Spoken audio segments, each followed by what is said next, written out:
Texas just made a massive change to their future schedules.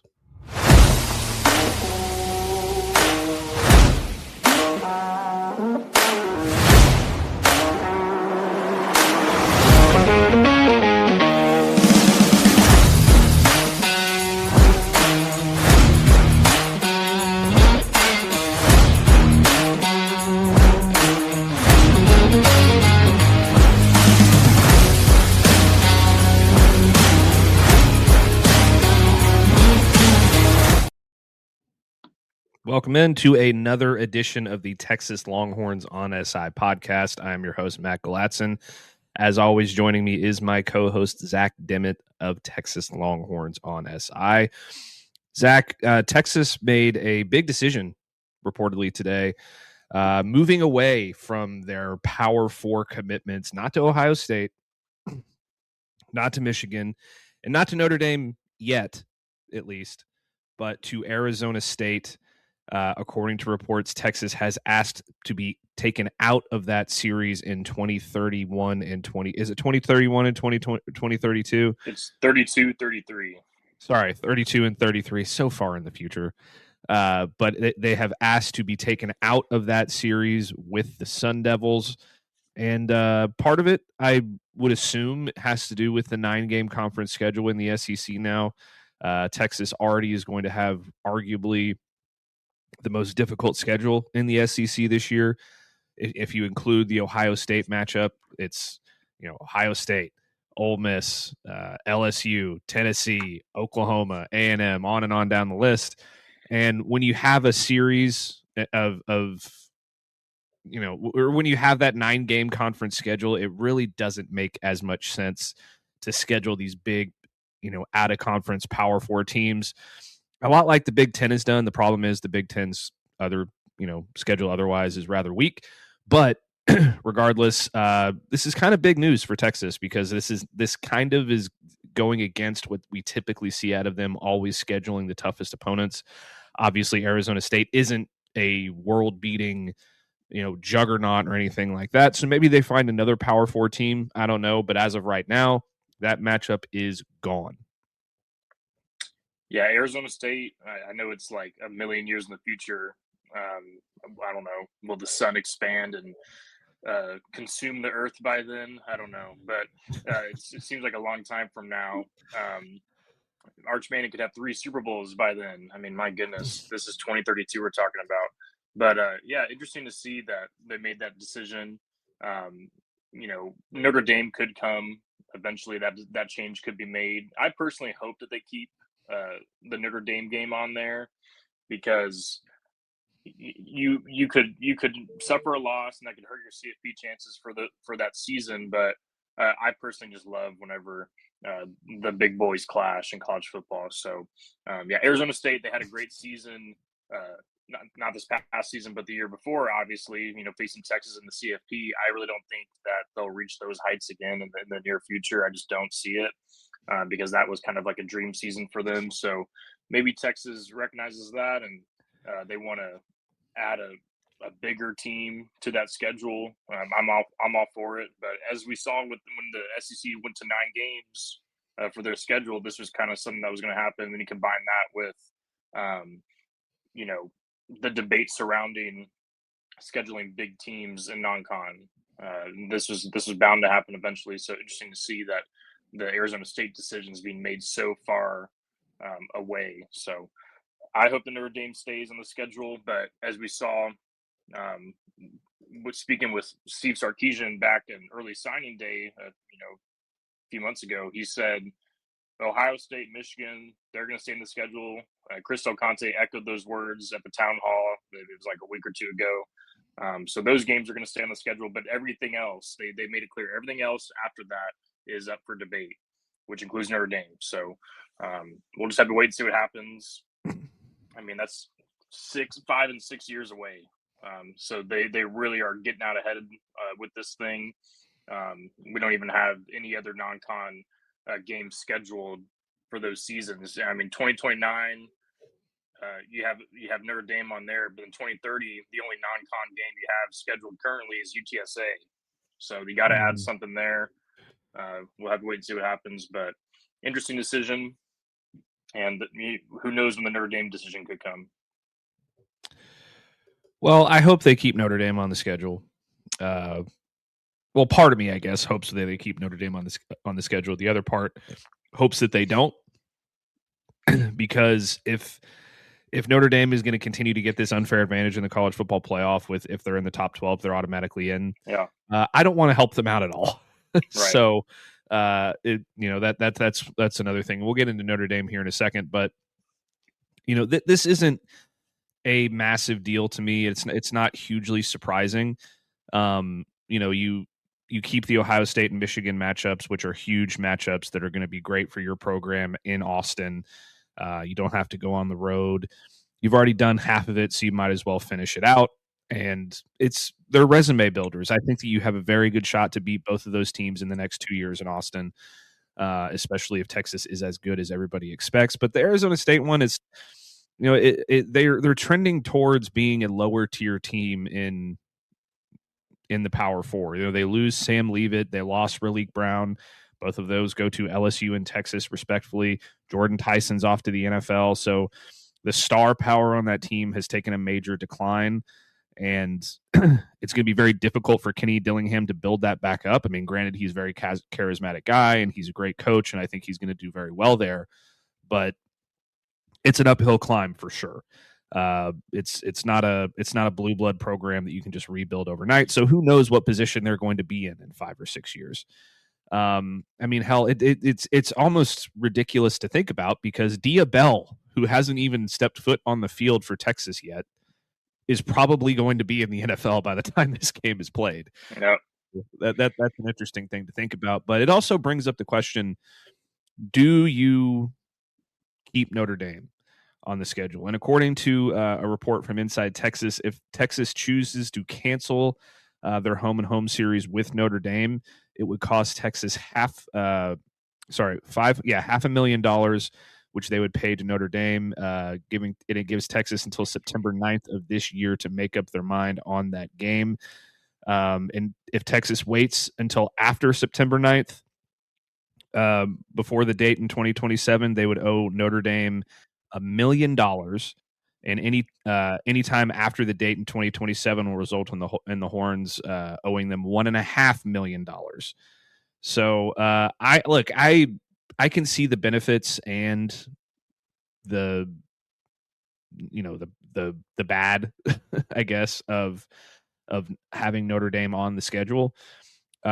Me personally, I am one of those guys that is always play the best teams and beat the best teams, because that's what the University of Texas is built on. That's what the University of Texas represents, is playing the best and beating the best. And if you cancel Notre Dame, it kind of feels like you're running away from that, because you're using the excuse that you lost to Ohio State, so you didn't make the college football playoff this year, as opposed to what the story, what your narrative should actually be is: don't lose to a 4-8 Florida team in the middle of the season when you're supposed to beat them 10 points. So it's an interesting debate, but I feel like you should leave it, because you need good teams on your schedule. Yeah, it's a little bit of a different situation, but it's kind of what Notre Dame did. They ran away from playing in the bowl game. You don't want to stoop down to Notre Dame's level. I have been increasingly frustrated with Notre Dame, the way they've handled those things, with the whole CFP ruling in their favor, skipping out on the bowl game. It just, I don't like it. And so don't stoop down to their level. I think play the game. Don't run from the smoke, as the kids say.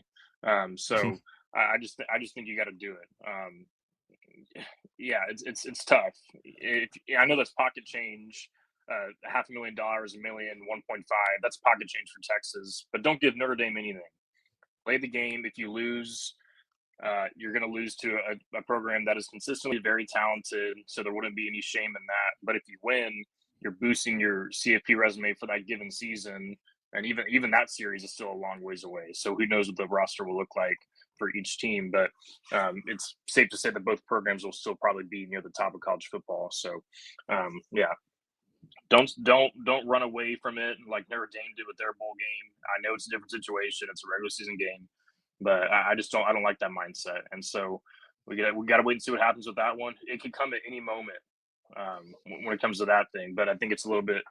It was a little bit more of a tougher decision than the Arizona State one because ASU is not the program Notre Dame is. So you got to weigh the benefits of potentially playing that game with Notre Dame. So we'll see what happens. Yeah, I mean, play the game, beat them, prove that you're everything that you want to be. And, this is a quote that I think, and we've talked about this before on my previous shows, and I don't think I've ever talked about this with Zach before, but there's a quote that I think represents the University of Texas really well, and I think that it represents what their mentality should be when scheduling tough out of conference opponents. And it is the pride and winning tradition of the University of Texas will not be entrusted to the weak or the timid. So don't run away from Notre Dame. Don't run away from anybody. In fact, I see that you canceled Arizona State. Schedule somebody else. Schedule Florida State. Schedule Clemson. Schedule USC. Do something like that. Don't give me another UTSA or Texas State or Alcorn State or something like that. We want the good games. That's what the fans want to see. As much as they bitch and complain about it when you lose one of them, those are the games that the fans want to pay big money for at the beginning of the season. So let's have another one. Let's change gears real quick, Zach. Sticking with football, and then we'll shift to basketball later in the show. Preview the game tonight, but Texas might not be done in the transfer portal. It's kind of hard to imagine because it kind of feels like we're far removed from where Texas was in the transfer portal, like, finishing out with that class. I think it was 17, 18 kids that they brought in, Cam Coleman, Hollywood Smothers, on and on down the list. But it appears they're not done. According to a report from Inside Texas, former Baylor edge rusher Kamorian Morgan, who is a former South Oak Cliff standout as well, has been academically cleared and is now eligible to transfer again, and the Longhorns are in contention. According to Morgan, he has been in communication with defensive end coach Alan Clark and has expressed heavy interest in joining the Texas program. This is a big deal because I kind of felt like they left a little bit of meat on the bone with the portal, even though it was one of those deals where they had one of the best classes in the entire country. There were still a couple things I think that they needed to add, and edge rusher, like a little bit of depth at edge rusher, was one of those things. And this guy is really good and really talented. So if you can bring him in, add him to that, that already really deep and really talented room with Colin Simmons and Colton Bosick and Brad Spence and Zina Imeazulu and all those guys, then I think it would be a excellent deal and a big win. For sure. And people sometimes forget that, yes, the portal is closed. You can't enter it at this point. But if you've already entered the portal, it's free. It's free reign. Texas could add 10 more players for all I care. If they wanted to, that's just how it works. They obviously won't, but it's kind of surprised some people when this came up. But you can still add players this late into the cycle, and it's obviously quieted down a little bit. But adding some depth pieces at this point, which is what it would be, you're not going to get a starting caliber player out of the portal at this point. But Morgan, certainly talented guy that you can build around for the future, because he doesn't have tons of reps under to his name at this point. Last year Baylor, 6 total tackles, no sacks. He doesn't even have a picture on ESPN's official stat page. So this guy is he's grown into his own. He's still got a way to go. But former South Oak Cliff product, as you mentioned, based on the way that the eligibility or the what's listed for his eligibility from high school, I believe he played with Malik Muhammad at South Oak Cliff. I believe they crossed paths at least one season. So interesting connection there. Obviously, Malik Muhammad is no longer going to be on the roster, but interesting connection there. Texas offered him out of high school, so they've already been building that relationship. Makes it a little bit easier when you're recruiting a guy out of the portal. He's a 4-star, according to 24/7 Sports' composite ranking. So lots of talent there. 6'4", 230 when he was in high school. So it's been about a year or so since that cycle. So he's definitely going to be growing. And you mentioned the edge rushing unit already. Lots of talent there, and if you can add some depth, certainly wouldn't hurt. Colin Simmons, Lance Jackson, those guys, Colton Bosick, even Justice Terry as well. That's a really talented group. But adding some depth there wouldn't hurt, because as I mentioned yesterday, with some of the offensive line additions, the portal isn't. You have to treat the portal in a way like high school recruiting, where you're getting guys that, yes, you're getting starting caliber guys that are going to contribute right away and potentially only for a year. But you have to build through the portal for the future as well. And some people think that's only for high school recruiting, but certainly you have to utilize the portal that way. And I think Steve Sarkisian and the staff are certainly doing that. So Morgan would definitely be a future depth addition sort of guy. Probably not going to start any games next season if you were to come to Texas. May not get tons of reps, but 2027, after a whole year of growth with the staff and being on the roster, he could potentially step into his own. So nothing's official yet. Obviously, it's not like he's committed to Texas. So, but just with the thought of that in mind, seeing what that could look like, it's definitely intriguing. But like with the scheduling stuff, we just got to wait and see what happens with these things. Nothing's set in stone, but I'm definitely intrigued by it. Yeah, I mean, it's like I said, it's a player who comes in at a position that would be very nice to get some additional depth in, and edge rusher is critical in Will Muschamp's scheme as well. I mean, you can't get enough edge rushers in the SEC. That is an absolute certainty. And with Kamorian Morgan, he's now up to 6'5", 251 pounds, according to 24/7 Sports. And his scouting report is very interesting to me as well. So, according to Gabe Brooks of 24/7 Sports, he comps to DJ Johnson of the Carolina Panthers, and he's considered a scheme versatile edge defender who possesses physical traits that could lead to a full-time hand in the ground role, or at least part-time 2-point rush snaps. Primarily plays a traditional 4-3 defensive end role this was in high school, but will at times align as a wide rusher in a 2-point stance, even has occasionally dropped into short zone. He's rangy. He has a rangy build that should hold significantly more mass if desired.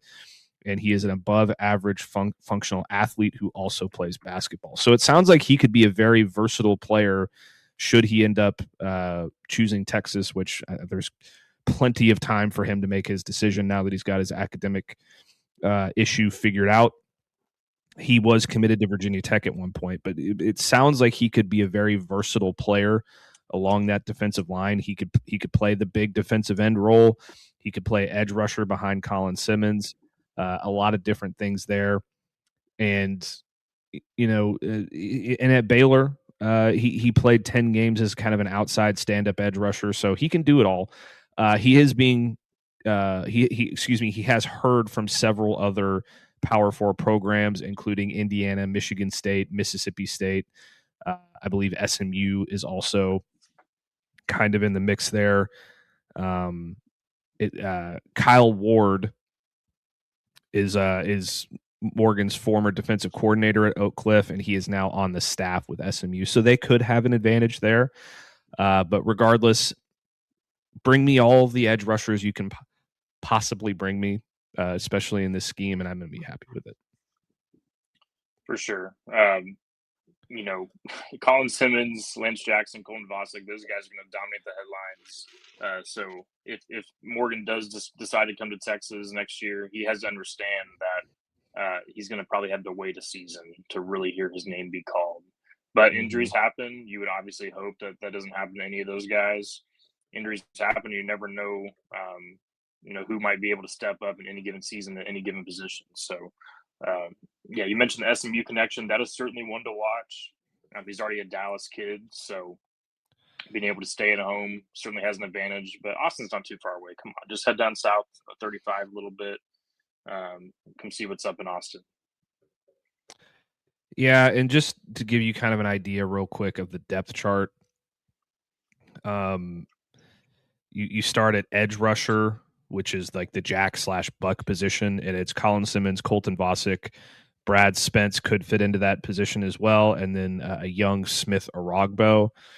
And then at the other bigger traditional defensive end position, it's Lance Jackson, Justice Terry, Zina Zulu, and then a couple of true freshmen. So like a depth piece to put on either side would not hurt at all, and it would be something that I think would be a really good deal. So anyway, let's change gears completely. We're going to go to basketball now. Texas is on an absolute heater at the moment, winning 4 straight. Now they host the LSU Tigers tonight in Austin. Zach is going to give us a preview of that, what to watch for, players to keep an eye on, and all the things. So stick with us after this quick break, and we'll be right back.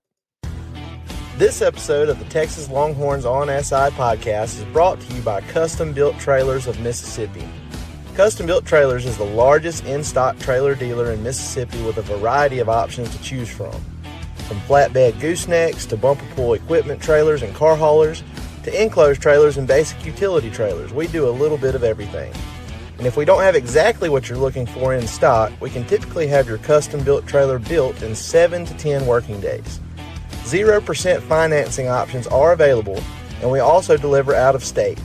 So give Custom Built Trailers of Mississippi a call at 601-722-9581 today and let us take care of your hauling needs. Custom Built Trailers of Mississippi. If we don't have it, we'll be glad to build it. Good. Thanks to my good buddy Dalton for being the first sponsor on the Texas Longhorns on SI podcast. We greatly appreciate that. Zach, Texas has won 4 in a row on the hardwood. They are now a 9 seed according to the newest bracketology rankings. So they are firmly in the field at this point, ahead of Texas A&M, as a matter of fact, who has dropped to a 10 seed. But it's interesting because I don't think a lot of us expected Texas to be in this kind of a position at this point in the season. I think most of us assumed that they would, in fact, be on the opposite and be like, all right, well, we're not going to make the tournament in our first year. Now it looks like if they can just hold serve and kind of, split the rest of their games here, they're going to be a tournament team. But it seems like with how successful they have been, how good they have looked on both ends of the floor as of late, I wouldn't be shocked to see him, rattle off a few more in a row. And it certainly helps that LSU, one of the not so premier teams in the SEC, is coming to the mood tonight. Yeah, LSU, they had a good start to the season. I believe they started off like maybe 10-0, 10-1, something like that. Their first loss this season, they started off 8-0. Excuse me. Their first loss this season came to Texas Tech, and that was a blowout. And it all kind of rattled off from there for them. They started off 0-4 in SEC. They actually beat Missouri, who Texas just beat as well. That was a good win for them. And they beat South Carolina, and that's it. They've lost every other SEC game this season. They've had a few close ones. They battled with Tennessee and Knoxville this past weekend. They only lost by 4 on the road to a really good Arkansas team, which is actually kind of impressive final there.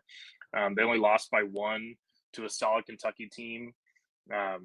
So they lost by 3 on the road in College Station A&M. So this team has not had a great year at all. LSU basketball is not what it once was.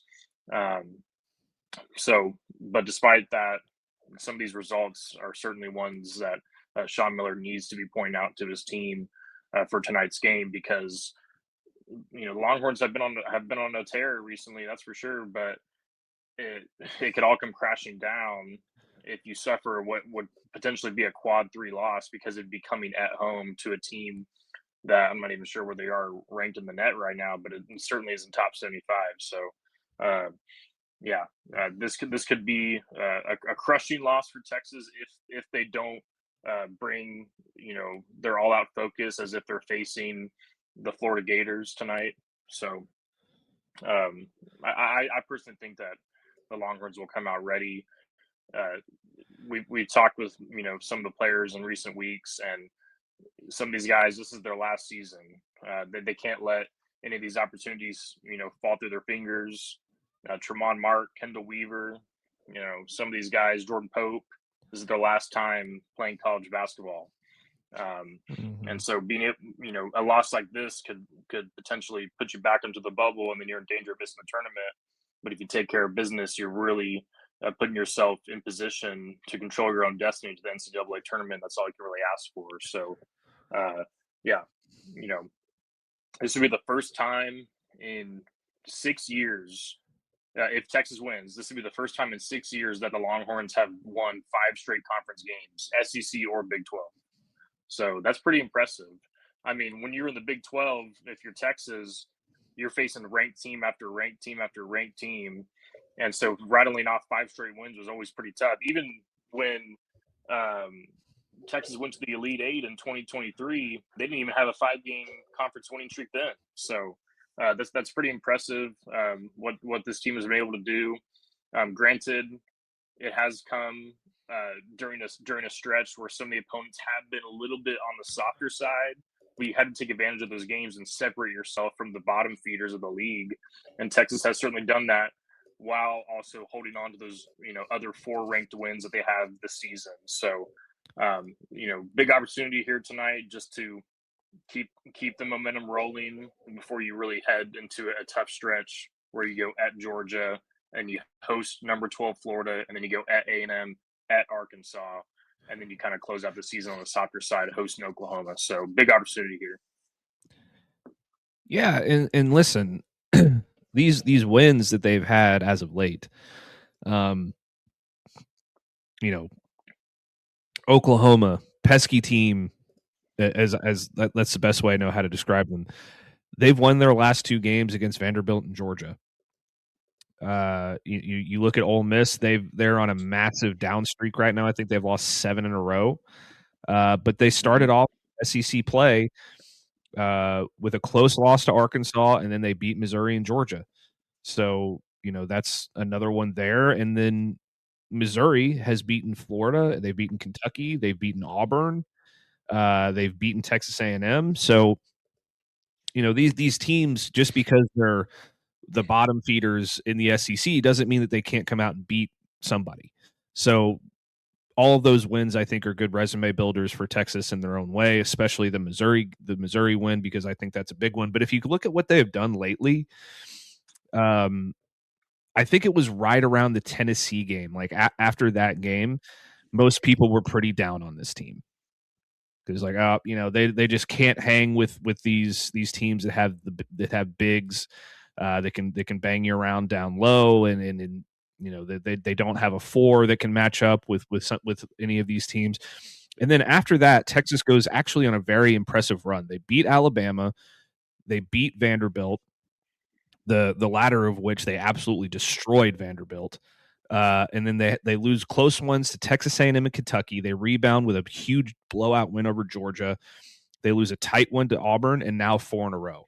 So you've been competitive throughout basically your entire SEC schedule outside of the Tennessee game.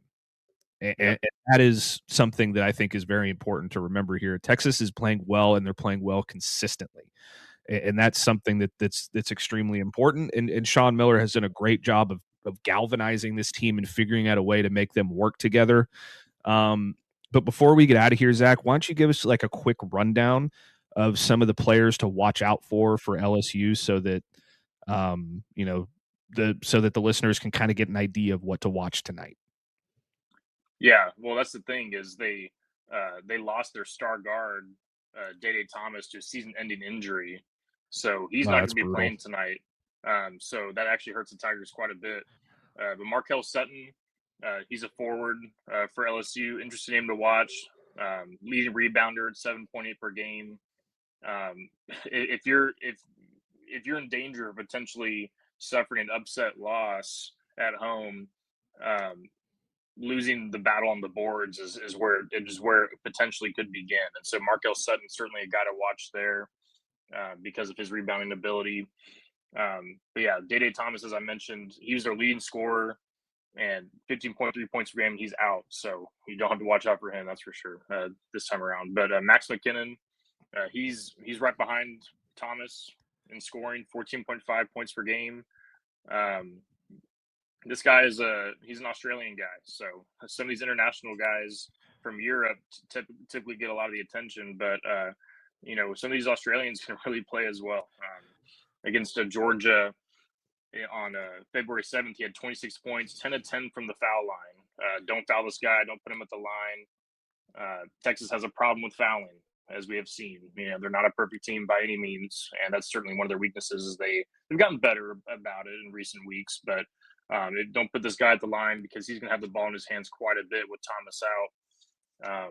And so I think that if you're going to suffer an upset loss, giving the opposing team lots of chances at the foul line, especially one of their best foul shooters, is not a good recipe for success at all. So those two guys certainly ones to watch as well. LSU has some experience off the bench. This guy may not play a lot tonight, but PJ Carter, he's a guard who has 5 years of experience under his belt. Maybe the Tigers try to find some sort of spark to because what the hell, we're already 2-10 in the SEC or whatever. Let's just see what we can do. So PJ Carter, could he come off the bench and have a role? He only is averaging 3.5 points per game this season, but you never know what might happen when a veteran guy steps onto the floor when he's got lots of experience, to his name. So just a few guys to watch for LSU. Overall, Texas should be able to take care of business. Just with the way they've been playing, I don't see how anyone's going to be able to guard Dalen Swain. I don't see how any of these guys are going to be able to guard Montesquieu Titus. So unless Texas just fouls the living hell out of LSU and commits tons of turnovers and can't hit a single three, then this game might be a little bit closer. But I think this could be one of those games that Texas uses to boost up their metrics a lot. So you want this to be a blowout so those metrics look a lot better to the committee on Selection Sunday, and this is one of those games where that could happen. Yeah, and also it's worth talking about that. I know that this game is against a lowly LSU team that is missing their best player and all these things, but it's also a must-win for Texas, not only because it would probably not look great if you lost at home to a team at LSU's level, but the next 4 games after that are all extremely difficult. Your 3 of your next 4 are on the road.